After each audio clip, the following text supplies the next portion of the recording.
Welcome to Dixie Sun News at noon. I'm Mason Hardy. And I'm Hannah Pollock. Thanks for joining us. Web classifieds are a popular place to look for a new job, but they can be full of scams as well. Websites like Craigslist and KSL are popular examples, but there is a catch. Anyone with an account can list a job, so it's up to the user to weed out any potential scammers. Things to watch out for include out-of-area phone numbers, strange requests, and excessive typos.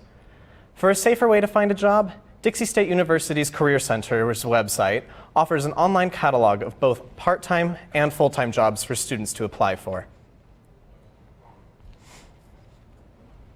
A new mentorship program for male students of color is coming to DSU. Male students of color retention rates are lower than DSU's average at under 30%.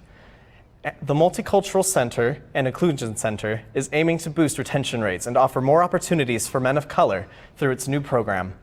The program would teach junior and senior males of color leadership and mentorship skills. For more information on this program, contact Danica Soberbiel at soberbiel.dixie.edu. Dixie State University's Literary and Arts Journal is now accepting submissions for its spring issue. The Southern Quill, which publishes annually in the spring, is looking for submissions of fiction, nonfiction, poetry, and visual arts in adult and youth categories. The journal has been in print for 60 years and is a product of students who manage the publication. To submit work or for more information, visit thesouthernquill.com. College students turn to BioLife Plasma Services to make some extra cash. Plasma is used for the treatment of people with problems like immune system deficiencies. The process is similar to donating blood, only you don't lose any blood in the process. A side effect of long-term donation could include the lowering in strength of the donor's immune system, as the quality of the plasma could diminish over time. In the short term, it is a safe process that can help get those bills paid. Casino night is just around the corner, and this year it comes with a special announcement. The Dixie State University Student Association will be revealing the artist who will perform at Dixie Fest. Casino night will be the 21st at 7:30 p.m. Students will have the opportunity to gamble for prizes without losing a cent. There will be a dress code, so that means no jeans and no t-shirts. The Dixie State Multicultural and Inclusion Center hosted a diversity dialogue last week to educate the DSU community on race, ethnicity, and sexual orientation. The dialogue was put in place so students could ask questions they may be embarrassed to ask anywhere else. Representatives from the MIC said the best way to promote acceptance is through education. You can visit the MIC for questions or support in the Browning Building, room 210. February is Black History Month, and Erin Hakoda takes us to find out how students feel about this annual celebration of African American history. Dixie State University talking to students about why they think Black History Month is important to celebrate. Because we should all accept each other. I mean, I don't think it's something that we necessarily have to celebrate it. I think that every day should just be a celebration because we all accept together, or each other as a community. In the past, African Americans in this country have had a pretty rough time. So I think it's important for a population, society to kind of recognize that and do something about it. So it's important to celebrate because we basically learn where we came from and how we became who we are.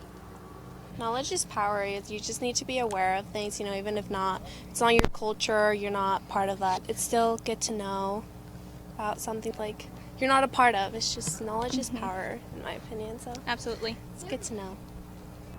For Dixie Sun News, I'm Erin Hakoda. A new artist unveiled his art collection at Dixie State University. Taylor Lewis has more on the story. Inside of Dixie State University's North Plaza Gallery.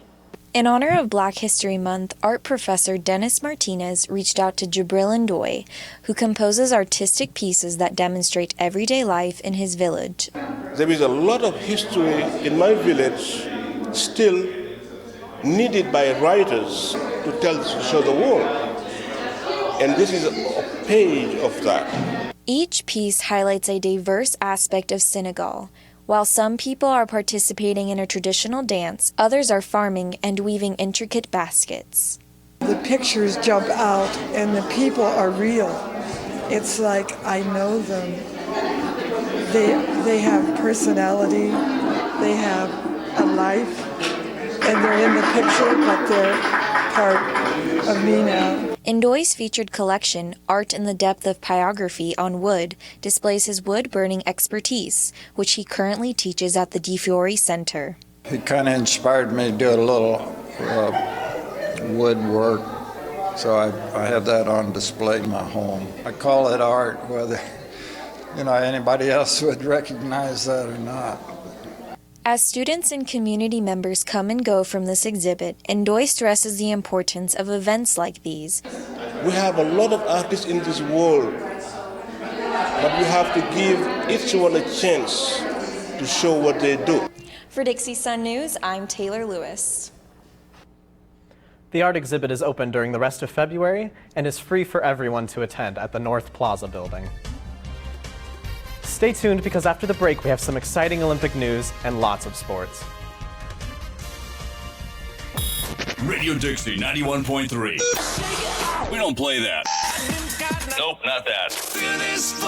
A big fat no there. That's what we play. And stuff like that.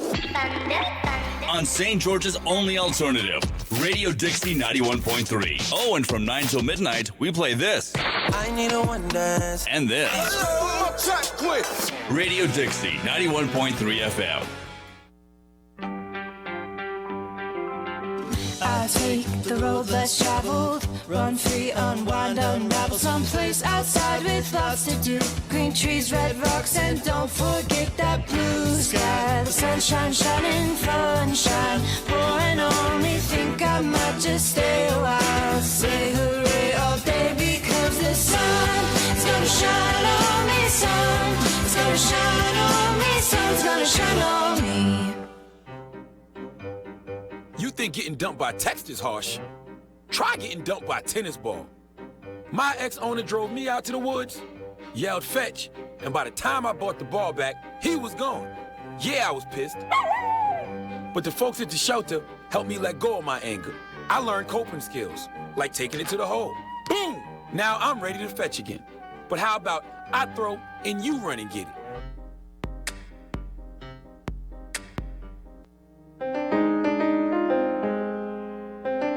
Hi, good morning. Welcome to our set here of Talking Point Live. We're just getting ready to shoot our show, but we thought we'd put out a little bit of a promotion so you know when this is going to be rebroadcast. Right. You can find us at 9:30, 12:30. 4:30. Sorry. Did I step on you? I'm always stepping on You are. Tune in and watch me step on Jen Moore on Talking Point Or Live. attempt to, anyway.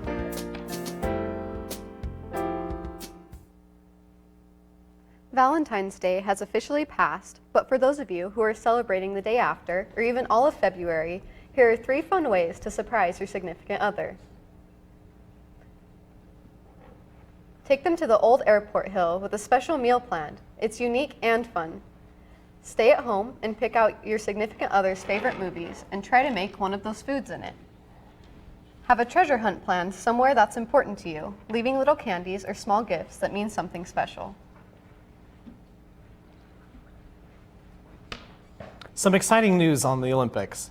Last week kicked off the 2018 Winter Olympics held in Pyeongchang, South Korea. The USA has over 200 athletes, and we are currently in 5th place with a total of 8 medals, 5 gold, 1 silver, and 2 bronze in figure skating, luge, alpine skiing, and snowboarding. And our own American figure skater Mirari Nagasu landed the first triple axel in women's skating during the Olympics, making Olympic and American history. And snowboarder Shaun White won his 3rd gold medal. And on that note, let's jump into sports.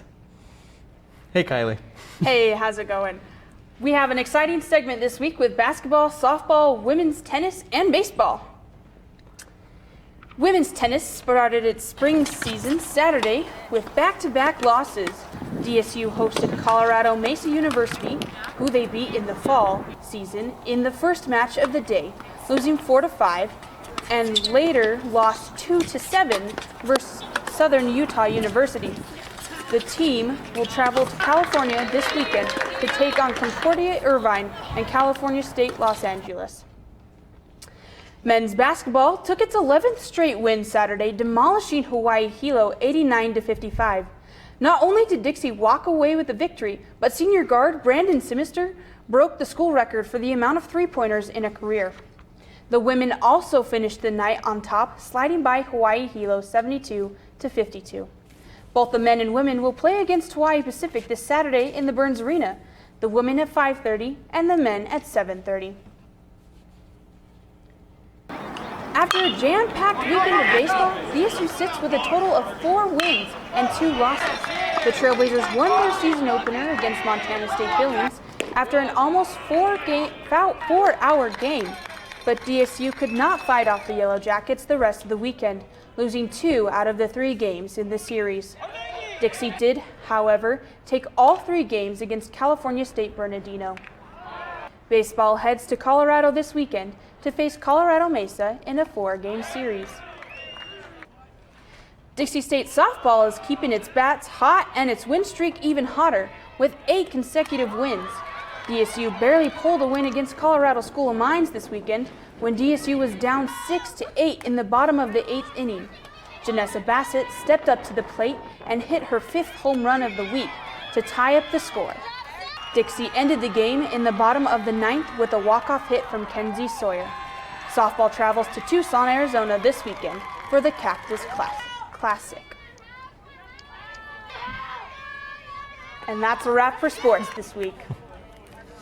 Thanks, Kylie. Thanks for watching this week's edition of the Dixie Sun News at noon this Thursday, February 15th. We will see you here next week. Same time, same place. Have a great week, Trailblazers.